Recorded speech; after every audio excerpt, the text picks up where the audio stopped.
Hey everyone, এতিয়া আমি আইছো আমাৰ বিদ্যালয়ৰ পৰা পদ্যঘোষিত হায়াৰ সেকেন্ডাৰী এক্সামত উত্তীৰ্ণ হোৱা অন্য এজন ছাত্ৰৰ ওচৰত মিনময় তুমি এইবাৰ হায়াৰ সেকেন্ডাৰীৰ ফাইনেল এক্সামত কেনেকুৱা ফলাফল দেখুৱাইছা আমাৰ শ্ৰোতাসকলক জনাব নেকি বা ভিউৱাৰ্ছসকলক? মই 82% পাবলৈ সক্ষম হৈছো স্টাৰ। হয়, তুমি কি কোন সাবজেক্টত কিমান নম্বৰ পাইছা জনাই দিওচোন। ফিজিক্সত 89 পাইছো, জিওগ্ৰাফি 96, ইকনমিক্সত 84 আৰু অসমীয়াত 88। আৰু ইংৰাজী তুমি ইংৰাজীত 67 গতিকে তুমি 82.4% পাই স্টাৰ নম্বৰ হ উত্তীৰ্ণ হৈছা। এতিয়া তুমি মোক কোৱা যে তোমাৰ এই দুবছৰীয়া যি পৰিক্ৰমা, দুবছৰীয়া হায়াৰ সেকেন্ডাৰী যি পৰিক্ৰমা তুমি ক্ষেত্ৰীয় এতিয়া হায়াৰ সেকেন্ডাৰী স্কুলত তুমি অতিক্ৰম কৰিলা, তুমি অতিবাহিত কৰিলা। গতিকে তোমাৰ এই বিদ্যালয়খনৰ প্ৰতি বিদ্যালয়খনৰ শৈক্ষিক পৰিৱেশ কেনেকুৱা বা বিদ্যালয়খনৰ শিক্ষক শিক্ষয়িত্ৰীসকলৰ তোমাৰ ৰিজাল্টত ভূমিকা কেনেকুৱা তাৰ বিষয়ে অকণমান জনাই দিয়া। বিদ্যালয়খনৰ শৈক্ষিক পৰিৱেশ বৰ ভাল, বহুত ধুনীয়া। ছাৰ বাইদেউসকলে সকলো ক্ষেত্ৰত সহায় কৰিছে, পঢ়াৰ ক্ষেত্ৰত তাৰপিছত সকলো সুবিধা কৰি দিছে পঢ়াত। ঠিক আছে, এতিয়া তোমাৰ মেট্ৰিকত কেনেকুৱা ৰিজাল্ট হৈছিলে? মোৰ মেট্ৰিকত 70.3% হৈছিল। হয়, গতিকে 70.3%ৰ পৰা তুমি এবাৰ 82.4% লৈ এটা খুব সুন্দৰ এটা তুমি ৰিজাল্ট কৰিবলৈ সক্ষম হ'লা। গতিকে তুমি তোমাৰ ৰিজাল্টক লৈ সুখী নে? হয়, মই সুখী তোমাৰ ৰিজাল্টক লৈ। ঠিক আছে বাৰু। এতিয়া তুমি অন্য তোমাৰ যিবিলাক এইবাৰ যিবিলাক মেট্ৰিক পাছ কৰিছে তেওঁলোকক তুমি আমাৰ ক্ষেত্ৰীয় আদ্য উচ্চতৰ মাধ্যমিক বিদ্যালয়ত পঢ়িবলৈ তুমি ৰিকমেণ্ড কৰিবানে? হয়, কৰিম, কাৰণ তাৰ শিক্ষা ব্যৱস্থা বহুত ভাল। ছাৰ বাইদেউসকলে ধুনীয়া গাইডেন্স দিয়ে। এতিয়া তোমাক আৰু এটা কোৱেশ্চন সুধো যে আমাৰ বিদ্যালয়ৰ অধ্যক্ষ মনোৰঞ্জন মেধি, গতিকে তেখেতৰ বিদ্যালয়খন ক্লাছ পাতিৰ ক্ষেত্ৰত বা বিদ্যালয়খন পৰিচালনাৰ ক্ষেত্ৰত তুমি কেনেকুৱা দেখিছা বা তেওঁৰ ভূমিকাই আমাৰ ৰিজাল্টত যথেষ্টখিনি অৰিহণা যোগাইছে বুলি তুমি ক'বানে? কাৰণ স্কুলৰ অধ্যক্ষ ছাৰ বহুত ভাল হয়, ভালদৰে পৰিচালনা কৰে স্কুল, বহুত ষ্ট্ৰিক্ট হয়। ঠিক আছে, আগন্তুক তোমাৰ শৈক্ষিক জীৱনৰ কাৰণে মই বহুত বহুত শুভকামনা দিলোঁ। গতিকে এতিয়া তোমাক মই এটা অন্তিম কুৱেশ্যন সুধো যে ভৱিষ্যত তুমি এতিয়া হায়াৰ সেকেন্ডাৰীৰ ফাইনেল এক্সাম পাছ কৰিলা, ইয়াৰ পিছত তুমি ভৱিষ্যতে ক'ত পঢ়িম বুলি ভাবিছা? মই কটন ইউনিভাৰ্চিটিত পঢ়িম বুলি ভাবিছোঁ, ইকনমিক্সত মেজৰ লৈ। হয়, তুমি কটন ইউনিভাৰ্চিটিত ইকনমিক্সত মেজৰ লৈ পঢ়িম বুলি ভাবিছা। তোমাক আগন্তুক জীৱনৰ বাবে আগন্তুক শৈক্ষিক জীৱনৰ বাবে বহুত বহুত শুভকামনা দিলোঁ। আশা কৰোঁ তোমাৰ এনেকৈ আকৌ তুমি সফলতা কঢ়িয়াই আনিব পাৰা সমগ্ৰ তোমাৰ পৰিয়াললৈ, লগতে তোমাৰ গাঁৱলৈ, লগতে সমগ্ৰ ৰাঙ্গিয়া অঞ্চললৈ। ধন্যবাদ।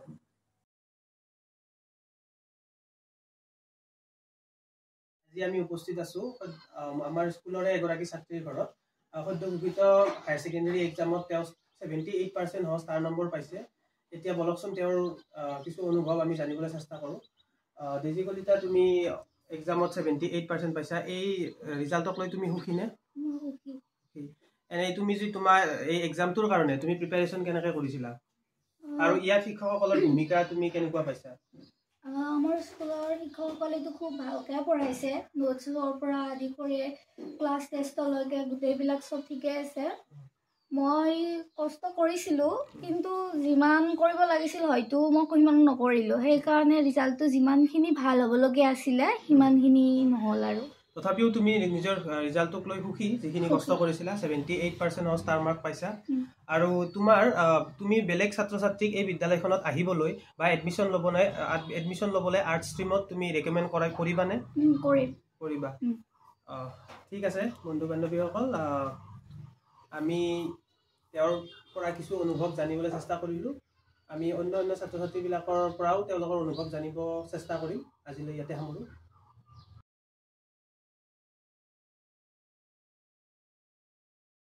মই আজি উপস্থিত আছোঁ সদ্যঘোষিত উচ্চতৰ মাধ্যমিক দ্বিতীয় বৰ্ষৰ যি পৰীক্ষা, এই পৰীক্ষাৰ ৰিজাল্ট আজি আমাৰ মাজত আহি পৰিছে। আমাৰ লগত আছে আমাৰ বিদ্যালয়ৰ এগৰাকী ছাত্ৰ। আমি ছাত্ৰজনৰ মুখৰ পৰাই সেই ছাত্ৰজনৰ ৰিজাল্ট সম্পৰ্কে জানিব বিচাৰিছোঁ। তোমাৰ ৰিজাল্টৰ বিষয়ে তুমি কোৱাচোন। নমস্কাৰ, মোৰ নাম শ্ৰী ঋতুপন কলিতা। আজি সদ্য ঘোষিত যিটো চূড়ান্ত পৰীক্ষাৰ ৰিজাল্ট সেইটো লৈ মই বৰ সুখী। মোৰ পাৰ্চেণ্টেজ হৈছে 85.2 আৰু এইটো লৈ মই বৰ সুখী। তোমাৰ পাৰ্চেণ্টেজ 85.2 অৰ্থাৎ তুমি ডিষ্টিংশ্যন নম্বৰ লাভ কৰি আমাৰ বিদ্যালয়ৰ লগতে এই অঞ্চললৈ গৌৰৱ কঢ়িয়াই আনিছা। ইয়াৰ বাবে মই প্ৰথমতে তোমাক শুভেচ্ছা জনাইছোঁ আৰু শুভাশীষ জনাইছোঁ, লগতে তোমাৰ উজ্জ্বল ভৱিষ্যত কামনা কৰিছোঁ। এতিয়া সুধিব খুজিছোঁ যে তুমি হায়েষ্ট নম্বৰ কোনটো মানে ছাবজেক্টত বা তোমাৰ হায়েষ্ট তিনিটা সাবজেক্টৰ নাম মই জানিব বিচাৰিছোঁ। মই হায়েষ্ট পাইছোঁ জিঅ'গ্ৰাফী 93, তাৰপিছত পলিটিকেল চায়েন্স আৰু তাৰপিছত ইকনমিক্স। পলিটিকেল চায়েন্সত কিমান পাইছা তুমি? পলিটিক্সৰ মই 90% আৰু ইকনমিক্সত 85। ঠিক আছে, কংগ্ৰেচুলেশ্যন ওৱান্স এগেইন। এতিয়া আহিছোঁ, তুমি তোমাৰ যে এই যাত্ৰা, যি 2 বছৰীয়া যাত্ৰা, তোমাৰ নিশ্চয় 10ম শ্ৰেণীৰ ৰিজাল্টটো ভাল হৈছিলে। গতিকে এই 2 বছৰীয়া যাত্ৰাত তোমাৰ যি কষ্ট, সেই কষ্টৰ ফলতে তুমি আজি পাইছা। গতিকে তুমি অকণমান তোমাৰ যাতে আমাৰ আহি থকা ল'ৰা ছোৱালীখিনিয়ে যাতে গম পায়, গতিকে তুমি দুটামান কথা কোৱা যে কেনেধৰণে পঢ়িলে তুমি যিখিনি ফলাফল লাভ কৰিছা সেই ফলাফলখিনি লাভ কৰিবলৈ সক্ষম হ'ব পাৰি, এই বিষয়ে তুমি অকণমান ক'লে ভাল হ'ব। ফলাফলৰ বিষয়ে ক'বলৈ গ'লে যদি ফলাফল ভাল হ'ব লাগে তেতিয়াহ'লে আৰম্ভণিৰ পৰাই যদি সময়মতে অতি কমেও 6 ঘণ্টাকৈ পঢ়া যায় তেতিয়াহ'লে নিশ্চয়কৈ শেষত এটা ভাল ফলাফল লাভ কৰিব বুলি মই ভাবোঁ। আৰু আৰম্ভণিৰ পৰাই নিয়মানুৱৰ্তিতভাৱে পঢ়ি থাকিলে নিশ্চয়কৈ ফলাফল ভাল হ'ব। আৰু মানে বিদ্যালয়লৈ নিয়মিতভাৱে যোৱাটো এটা ফেক্টৰ হ'ব পাৰে নেকি? হয়, বিদ্যালয়লৈ গ'লে ছাৰ বাইদেউসকলৰ লগত বেছিকৈ বাৰ্তালাপত অংশগ্ৰহণ কৰি পেলাই বেছিকৈ শিকিব পাৰি বুলি মই ভাবোঁ। ঠিক আছে, ভাল লাগিলে। আৰু এতিয়া আৰু এটা কথা ক'ব খুজিছোঁ, তোমাৰ যে ৰিজাল্ট তুমি লাভ কৰিছা, এই ৰিজাল্টত তুমি কিমান সুখী? প্ৰথম কথা। দ্বিতীয় কথা, এই ৰিজাল্টৰ ক্ষেত্ৰত তোমাৰ মা দেউতাৰ লগতে আমাৰ বিদ্যালয়ৰ শিক্ষক শিক্ষয়িত্ৰীসকলৰ ভূমিকাৰ বিষয়ে তুমি অকণমান জনাব লাগে। আৰু লগতে তুমি জনাব লাগে যে এইবেলি যিখিনি ছাত্ৰ ছাত্ৰীয়ে হাইস্কুল শিক্ষান্ত পৰীক্ষাত উত্তীৰ্ণ হৈছে, এই ছাত্ৰ ছাত্ৰীখিনিক আমাৰ বিদ্যালয়লৈ আহিবলৈ তুমি ক'বানে? সেইখিনি কথা তুমি মোক ক'ব লাগে। পোনপ্ৰথমে মই এই ৰিজাল্টটো লৈ অত্যন্ত সুখী। বিদ্যালয়খনৰ ভূমিকা আৰু মোৰ মা দেউতাৰ ভূমিকা লেখত ল'বলগীয়া। বিদ্যালয়খনত বিশেষকৈ তুলতুল ছাৰ আৰু অহিম ছাৰ আৰু সকলোবোৰ শিক্ষক শিক্ষয়িত্ৰীয়ে যথেষ্ট কষ্ট কৰি পেলাই আমাক শিকাইছিল।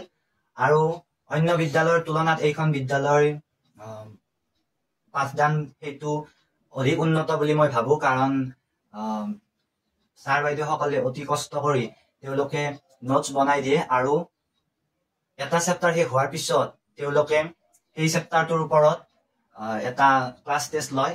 গতিকে আগন্তুক যিসকল ছাত্ৰ ছাত্ৰী এইখন বিদ্যালয়ত এডমিশ্যন ল'ব বিচাৰে তেওঁলোকে ইয়ালৈ আহিব পাৰে। যথেষ্ট উন্নত শিক্ষা ইয়াৰ, আৰু তেওঁলোকেও নিশ্চয় উপকৃত হ'ব বুলি মই ভাবোঁ। ঠিক আছে, ভাল লাগিলে। মই আৰু এটা শেষত এটা প্ৰশ্ন সুধিব খুজিছোঁ যে আমাৰ বিদ্যালয়ৰ যি সামগ্ৰিক উন্নয়নৰ ক্ষেত্ৰত, লগতে শিক্ষক শিক্ষয়িত্ৰীৰ উপৰিও ছাত্ৰ ছাত্ৰীৰ বিকাশৰ ক্ষেত্ৰত আমাৰ বিদ্যালয়ৰ অধ্যক্ষ মনোৰঞ্জন মেধি ছাৰৰ ভূমিকাৰ বিষয়ে তুমি অকণমান কোৱা, আৰু তোমাৰ ৰিজাল্টৰ ক্ষেত্ৰত ছাৰৰ ভূমিকাৰ বিষয়ে অকণমান জনাই দিলে ভাল হয়। হয়, ছাৰে নিশ্চয় লেখত ল'বলগীয়া এটা ভূমিকা লৈছে। তেখেতৰ চেষ্টাতে হয়তো অইন বেলিকাৰ দৰে এইবেলিও আমাৰ বিদ্যালয়ৰ ৰিজাল্ট যথেষ্ট উন্নত হৈছে। তেখেতে সকলোবোৰ শিক্ষককে গাইডলাইন বান্ধি দিয়ে, তথাপি তাৰ উপৰিও তেখেতে সকলোবোৰ ক্লাছ পৰিপাটিকৈ বা নিয়মানুৱৰ্তিভাৱে হৈছে নে নাই সেইবোৰৰ প্ৰতি খুব ভালদৰে নজৰ ৰাখে। ধন্যবাদ, ভাল লাগিলে তোমাৰ লগত কথা পাতি। তোমাৰ অনাগত দিনসমূহ ভাল হওক, নিৰোগী হৈ থকা, সুস্বাস্থ্যৰ অধিকাৰী হোৱা। গতিকে আজিলৈ ইমানতে এৰিছোঁ, নতুন এটা ভিডিঅ'ত আকৌ লগ পাম।